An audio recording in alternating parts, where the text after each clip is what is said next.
अस्सलाम वालेकुम वरहमतुल्लाहि वबरकातुहू। मेरे प्यारे दोस्तों, मैं हूं आपका भाई सैयद उमर। आज के इस वीडियो में हम एक ऐसे अमल, नुस्खे या फिर वजीफ़ा आप कह सकते हैं, ऐसे नुस्खे वजीफ़े की बात करने वाले हैं जिसके द्वारा अगर आपका ऐसा काम रोज़गार था। देखो, मेरे पास बहुत सारे ऐसे भाइयों की कॉल आती हैं या बहुत सारे ऐसे भाइयों की मैसेज आ जाते हैं जो मुझसे ये कहते हैं कि हमारी एक दुकान थी, जैसे हमारे कपड़ों की दुकान थी, सिलाई की दुकान थी, जो एक टाइम में बहुत ज़्यादा अच्छी चलती थी, लेकिन धीरे धीरे उसका काम इतना ज़्यादा बंद हो गया कि एक एक हफ़्ते के अंदर एक एक ग्राहक देखने को मिलता है, एक एक महीने में 2-4 ग्राहक आ गए तो आ गए, कि इस तरीके से हमारा काम रोज़गार चल रहा है। और पहले के टाइम में हमारी दुकान पर अच्छी खासी भीड़ लगी रहती थी और हमारे पास पैसा भी माशाल्लाह खूब था। लेकिन इस टाइम पर हमारी दुकान बहुत ज़्यादा बेकार चली है, लेकिन हमारे जो आसपास की दुकानें हैं वही सिलाई की, लेकिन वो बिल्कुल एकदम सही चल रही हैं, हमारी दुकान एकदम बेकार चल रही है। तो देखो, ऐसे मौके पर क्या होता है मैं आप लोगों को बता दूं। देखो, जब ऐसा होता है कि आपके आसपास की सभी दुकानें या आपका देखो घर हो सकता है, घर में लड़ाई वगैरह नहीं होती थी पहले और अब होने लगी हैं, ठीक है। आपके घर में पहले लड़ाई नहीं होती थी, अब हो रही हैं। या फिर ऐसा होता है कि आपके घर में सब कुछ पहले सही रहते थे, लेकिन अब बहुत ज़्यादा बुरे हालात हो गए हैं। आपकी दुकान पहले सही चलती थी, अब बहुत ज़्यादा बुरी चल रही है। तो देखो, इन सब चीज़ों के पीछे सिर्फ एक ही चीज़ होती है जिसे हम लोग कहते हैं बंदिश, ठीक है। इसे ऐसा बहुत सारे लोग इस भाषा में बोलते हैं कि किसी ने करा दिया। तो देखो, जब आपके काम रोज़गार आपके घर के ऊपर, या ऐसा भी हो सकता है किसी शख्स के ऊपर कोई बंदा बंदिश करा देता है, जिसके बाद में ऐसा होता है कि जो उसके पहले काम सही हो रहे थे, लेकिन अब जो इस टाइम की बात करें तो वो काम एकदम बिगड़ रहे हैं, ठीक है। अगर हम वो किसी काम को बनाने की कोशिश करते हैं, किसी काम को शिद्दत से करते हैं, लेकिन फिर भी उनका वो काम नहीं होता, लेकिन अगर उस काम को कोई दूसरा बंदा करने की कोशिश करता है तो उसका काम फ़ौरन हो जाता है, ठीक है। तो इसी चीज़ को कहा गया है इस्लाम के अंदर बंदिश। अगर आपके काम रोज़गारों के ऊपर किसी ने बंदिश कर दी है तो आप किस तरीके से पुरानी बंदिश को बड़ी आसानी से चुटकियों में ख़त्म कर सकते हैं, आज के इस वीडियो में एक ऐसा वजीफ़ा नुस्खा बताने वाला हूँ। तो इस वीडियो को आप मुकम्मल देख कर जाना। अगर आपको मेरी ये सारी वीडियोस पसंद आती हैं तो वीडियो को लाइक करके अपने ऐसे अजीज़ दोस्तों तक इस वीडियो को शेयर कर दो जिन्हें इन सब चीज़ों की ज़रूरत रहती है। अब आप इस चीज़ को कुछ भी कहो, लेकिन आज के इस वीडियो में जिस अमल को मैं आप लोगों को बताने जा रहा हूँ, तो ये एक ऐसा अमल है जिसको करने के बाद में कितनी ही पुरानी बंदिश, कितनी ही पुरानी दुख तकलीफ़ क्यों ना हो, वो आपकी चुटकियों में ख़त्म हो जाती है, ठीक है। और आपको तुरंत उस नुस्खे, उस वजीफ़े को करने के बाद में आपको फ़ौरन आराम देखने को मिलता है। आपको तुरंत इस चीज़ का एहसास हो जाएगा कि हाँ, हमें इन सब चीज़ों से आराम है। देखो, ये जो नुस्खा या वजीफ़ा या अमल मैं आज के इस वीडियो में आप लोगों के साथ में शेयर करने वाला हूँ, ये मेरा ख़ुद का आजमाया हुआ है और ऐसे बहुत सारे मेरे भाई दोस्त हैं जिन लोगों ने इस चीज़ को आज़माया है, इस वजीफ़े नुस्खे को आज़माया है, तो उन्हें बहुत ज़्यादा आराम मिला। और मैं यही अल्लाह ताला से दुआ करूँगा कि आप सभी लोगों को भी इस नुस्खे वजीफ़े को करने के बाद में आप सभी लोगों को आराम मिलेगा। अब देखो मेरे भाई, बंदिश कई तरीके की होती हैं।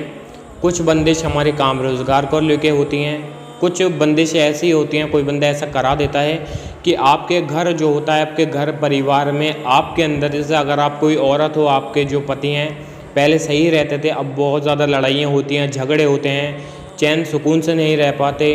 किसी भी, आपके पास में दौलत शोहरत सब कुछ है, लेकिन आप चैन से नहीं रह पाते, ठीक है। आपका हर कुछ, हर सारा काम संभल जाता है, लेकिन आप सभी लोगों के अंदर एक प्यार मोहब्बत नहीं है जो पहले थी, ठीक है। तो आज के इस वीडियो में जिस अमल को मैं बताऊंगा, अगर आपने इस अमल को उसी तरीके से कर लिया जिस तरीके से आज के इस वीडियो में आप लोग को समझाने वाला हूं, तो इंशाअल्लाह तबारक व तआला आपके सारे दुख तकलीफ़ें मिनटों में ख़त्म होने वाली हैं। तो देखो, अगर मैं चाहूँ तो इस वीडियो को काफ़ी ज़्यादा लंबा कर सकता हूँ, लेकिन मैं कोशिश करूँगा जल्द से जल्द आप लोग को एकदम सही तरीके से सही जानकारी देने की। तो देखो, सबसे बड़ी बात, अगर आपको इस अमल को करना है तो उसके लिए आपको 7 अगरबत्ती चाहिए होंगी, ठीक है। ये देखो मेरे हाथ में है, लेकिन ये सिर्फ 3 अगरबत्ती हैं। तो आप लोग बोलोगे कि आपने 7 क्यों नहीं ली। देखो, अमल जो होते हैं, जो बंदिश होती हैं, वो 3 तरीके से तोड़ना बताऊँगा। एक तो शख्स के ऊपर से, अगर किसी बंदे के ऊपर बंदिश आ गई है, उसके सारे काम रोज़गार बिगड़ रहे हैं, वो। दूसरी, आप लोगों के जो दुकान है, दुकान के अंदर जो आपके जो काम वगैरह है वो बहुत ज़्यादा कम हो गया है, तो दुकान की बंदिश। तीसरी, आपके घर में प्यार मोहब्बत, आप जो रहते थे जिस तरीके से, और आप लोगों के रिश्तों में दरारें आ गई हैं, तो उस चीज़ की बंदिश। 3 बंदिश को तोड़ना बताऊंगा। तो उसके लिए सबसे पहले ये आप लोगों को 6-7 अगरबत्ती चाहिए होंगी, ठीक है। मैंने यहाँ पर देखो 3 अगरबत्ती ले रखी हैं। अगर आपके पास में वक्त नहीं है कहीं दुकान पर जाने का, दुकान दूर है, आपके घर में जो 2-3 अगरबत्ती पड़ी हैं तो आप उनका इस्तेमाल कर इन सारे वजीफ़े को कर सकते हैं। तो चलिए अब बताता हूँ कि इस वजीफ़े को किस तरीके से करना है। देखो, अब बंदिश आप किसी भी चीज़ के तोड़ें, आप इंसान की तोड़ें, दुकान की तोड़ें, अपने काम रोज़गार घर की तोड़ें, लेकिन जो पढ़ने का तरीका है, जो दुआ है, जो अमल है, जो वजीफ़ा है, वो सब में एकदम सेम ही रहने वाला है। तो तरीका अलग है, आखिरकार इन सब चीज़ों को किस तरीके से करना है बस ये थोड़ा सा तरीका अलग रहेगा। बाकी जो दुआ होगी, जो अमल होगा, जो वजीफ़ा होगा वो एकदम सेम ही रहने वाला है। देखो, सबसे पहले मैं आप लोगों को बताऊँगा कि किसी शख्स के ऊपर से बंदिश किस तरीके से हटाई जाती है, किस तरीके से तोड़ी जाती है। ठीक है, तो देखो, इस अमल को करने का जो टाइम है वो मैं आप लोगों को आगे वीडियो में बताने वाला हूँ, तो मुकम्मल वीडियो पर बने रहिए। सबसे पहले आपको क्या करना होगा, आपको 3 अगरबत्तियों को अपने सामने रख लेना है। ठीक है, आपके पास होल्डर जो होता है जिसके अंदर हम जो है अगरबत्तियों को लगा देते हैं, जो एक छोटा सा आप लोगों ने देखा होगा मेटल का आता है, प्लास्टिक के आते हैं, जिसके अंदर हम लोग अगरबत्ती को लगा देते हैं। ठीक है, तो उसके अंदर या फिर आप किसी और चीज़ से अगरबत्ती को अपने सामने एकदम जो है खड़ा कर लें, और काउंटर वगैरह या स्टूल पर किसी चीज़ के ऊपर आप अगरबत्तियों को रख लें। और उसके बाद में जो आपको आयत करीमा पढ़नी है, ठीक है, जो आपको दुआ पढ़नी होगी इन अगरबत्ती के ऊपर, वो कौन सी पढ़नी होगी। तो देखो, सबसे पहले आपको बिस्मिल्लाह कर लेनी है। ठीक है, बिस्मिल्लाहिर्रहमानिर्रहीम। और उसके बाद में देखो, आप जो है लफ्ज़ को एकदम सही तरीके से सुनना, मैं कोशिश करूँगा आपको एकदम सही तरीके से समझ में आ सके, और मैं यहाँ पर लिख कर भी दे दूँगा जिससे आपको कोई तकलीफ़ ना हो। ठीक है, क्योंकि अगर इसमें लफ्ज़ गड़बड़ हो गए तो हो सकता है कि आपका वजीफ़ा भी गलत हो जाए। ठीक है, आपका जो काम रोज़गार है वो सही ना हो पाए। तो देखो, सबसे पहले इनको जो पढ़ने का तरीका है, जो दुआ है आयत करीमा, तो इसके लिए सबसे पहले आप लोग को बिस्मिल्लाह कर लेनी है। पाक साफ़ होकर इन सारे अमल को करना है, ये मैं आप लोग को पहले बता दूं। आप नहा लें, गुस्ल कर लें, उसके बाद में आराम से आप यहाँ पर अगरबत्ती को लेकर अपने सामने बैठें, बिस्मिल्लाह पढ़ लें। उसके बाद में आपको ये वाली आयत करीमा पढ़नी। तो जो पढ़ने का तरीका है ये देखो इस तरीके से है, बिस्मिल्लाहिर्रहमानिर्रहीम। वइज़ा बतस्तुम ज़व्वरीन, वइज़ा बतस्तुम ज़व्वरीन, वइज़ा बतस्तुम ज़व्वरीन, वइज़ा बतस्तुम ज़व्वरीन, वइज़ा बतस्तुम ज़व्वरीन। तो देखो, आपको हर बार ऐसा नहीं पढ़ना है कि बिस्मिल्लाह आप हर बार करेंगे, सिर्फ एक बार बिस्मिल्लाह पढ़ेंगे, उसके बाद में वइज़ा बतस्तुम ज़व्वरीन, वइज़ा बतस्तुम ज़व्वरीन, वइज़ा बतस्तुम ज़व्वरीन। ठीक है, इस तरीके से बस एक बार बिस्मिल्लाह पढ़ना है। उसके बाद में आप सीधा इसको जो है 21 मरतबा आपको पढ़ना होगा। जो दुआए करीमा, आयत करीमा, जो दुआ वजीफ़ा मैं आप लोग को बता रहा हूँ, इस दुआ को, आयत करीमा को आपको 21 मरतबा पढ़ना है। आप अपनी उंगलियों का सहारा ले सकते हैं गिनती के लिए। ठीक है, आप लोगों ने एकदम सही तरीके से इसको सुन लिया होगा, और मैंने यहाँ पर लिख भी दिया है। अगर किसी को सुनने में कोई तकलीफ़ आ रही है तो मैंने यहाँ पर टेक्स्ट में लिख दिया है, आप यहाँ पर पढ़ सकते हैं। तो आप जो आयत करीमा पढ़ेंगे, ये अगरबत्ती आप सामने रख कर पढ़ेंगे इस तरीके से। ठीक है, आयत करीमा को 21 मरतबा पढ़ लेना है। 21 मरतबा जब पढ़ेंगे तो अगरबत्ती इस तरीके से सामने होनी चाहिए आपके एकदम फेस की। ठीक है, और उसके बाद में जब आप 21 मरतबा इस आयत करीमा को पढ़ लेंगे तो आपको इस अगरबत्ती जो है, इन अगरबत्ती को उठाना है और इसके ऊपर दम कर देना है। इस तरीके से आपको जो है इस आयत करीमा को 21 मरतबा पढ़कर इन अगरबत्तियों के ऊपर दम कर देना है। इन 7 अगरबत्ती में से एक अगरबत्ती आप निकाल लेंगे। ठीक है, ये अगरबत्ती निकाल ली। अगर आपको ऐसा लगता है, देखो ये अमल आप अपने ऊपर खुद नहीं कर सकते, आप ऐसा कर सकते हैं कि आपके घर में बहन हो, आपका कोई भाई हो, पापा हो, अम्मी हो, ठीक है, उनसे आप अपने ऊपर करवा सकते हैं।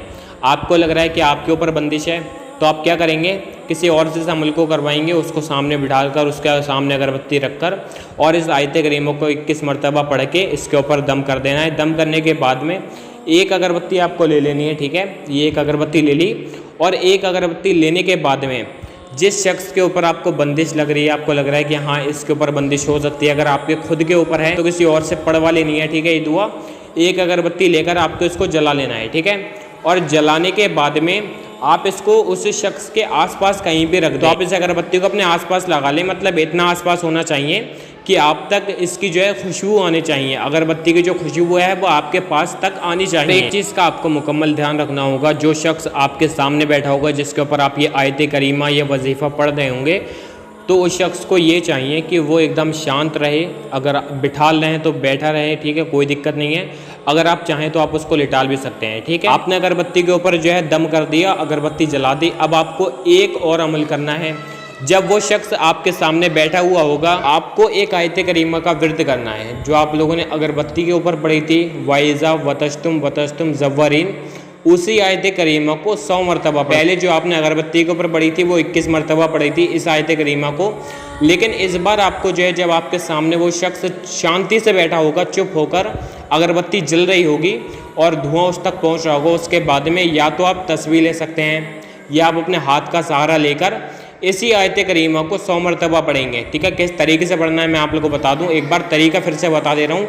जिस भी शख्स की बंदिश हटानी है उसको आप सामने बिठा लें। सामने बिठाने के बाद में आपको क्या करना है, अगरबत्ती जला दी। अगरबत्ती जलाने के बाद में खुशबू पहुँच गई, वो बंदा जो है आपके सामने शांत बैठा है, आपको तस्बीह ले लेनी है या आप हाथ का सहारा ले लें।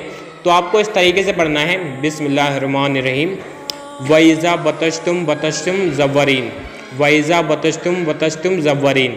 इसी दुआ को, इसी आयत करीमा को 100 मरतबा आपको पढ़ लेना है। और ये दुआ जब आप पढ़ेंगे तो आपको इस चीज़ का ध्यान रखना है, जो शख्स आपके सामने बैठा होगा, जिसकी बंदिश आप हटा रहे हैं, तो उस शख्स के ऊपर आपको एकदम निगाह रखनी है। ठीक है, इस तरीके से आपको उसकी तरफ देखकर इस आयत करीमा का विर्द करना है, वइज़ा वतश्तुम ज़व्वरीन, वइज़ा वतश्तुम ज़व्वरीन, वइज़ा वतश्तुम ज़व्वरीन। तो इस तरीके से आपको शख्स की तरफ देखकर जो है इस आयत करीमा को 100 मरतबा एक तस्बीह पढ़ लेना है। आपको शख्स के पास जाना है। अब खुद उठकर, जैसे मैं कुर्सी पे बैठा हूँ, मैं किसी और के ऊपर कर रहा हूँ, तो मैं उठकर जाऊँगा और उस शख्स के ऊपर सबसे पहले मैं इस तरीके से हटाकर, गिरेबान हटाकर इस तरीके से जो है उसकी शर्ट के अंदर एक बार दम कर दूंगा। दूसरी मरतबा यहाँ पर जो है उसके गले की तरफ दम करूँगा। तीसरी मरतबा सिर से लेकर पैर तक उसके दम कर दूंगा। तो अगर ऐसा है कि आपकी अगरबत्ती जो आपने लगाई थी वो पूरी नहीं जल पाई, तो कोई बात नहीं है, उस बंदे तक बस खुशबू पहुँच गई 2-4 मिनट तक, तो आप क्या करेंगे, उस शख्स से कह देंगे कि कोई बात नहीं, अब आप यहाँ से जा सकते हैं। ठीक है, आपका काम हो गया, आप यहाँ से अब चले जाएँ। ठीक है, इस तरीके से आपको कहकर उस शख्स को भेज देना है, चाहे आपकी अगरबत्ती जल गई हो, चाहे आपकी अगरबत्ती अभी नहीं जली हो। और इस आयत करीमा, इस वजीफे को आपको कब करना है? सबसे बेहतरीन वक्त है सुबह 8, 9, 10। दोपहर को करना चाहते हैं तो 11, 12, 1।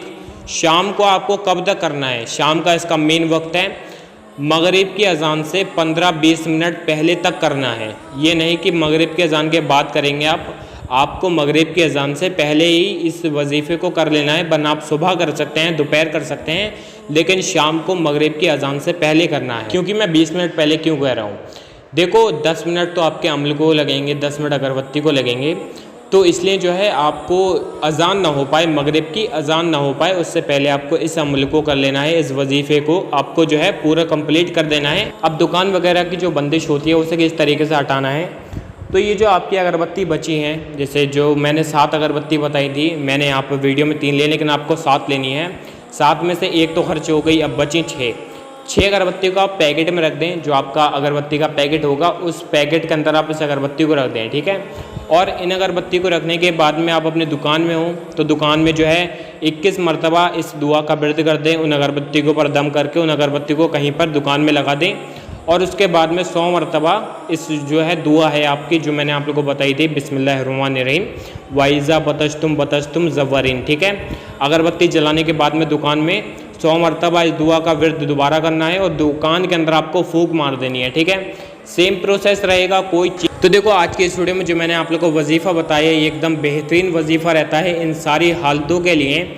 तो मैं उम्मीद करता हूं कि आप लोग को सब कुछ समझ में आ गया होगा। अगर आप लोग को सब कुछ समझ में आ गया तो आप इस वीडियो को शेयर कर देना, इस वीडियो को लाइक कर देना, कमेंट कर देना एक प्यारा सा। और मैंने इस वजीफ़े को आजमाया है, इंशाअल्लाह आप लोगों को भी आराम मिलेगा, मेरे सभी दोस्तों को आराम मिलेगा। तो चलिए मैं फिर मिलूँगा, जब तक के लिए बाय। अस्सलाम वालेकुम वरहमतुल्लाहि वबरकातुहू।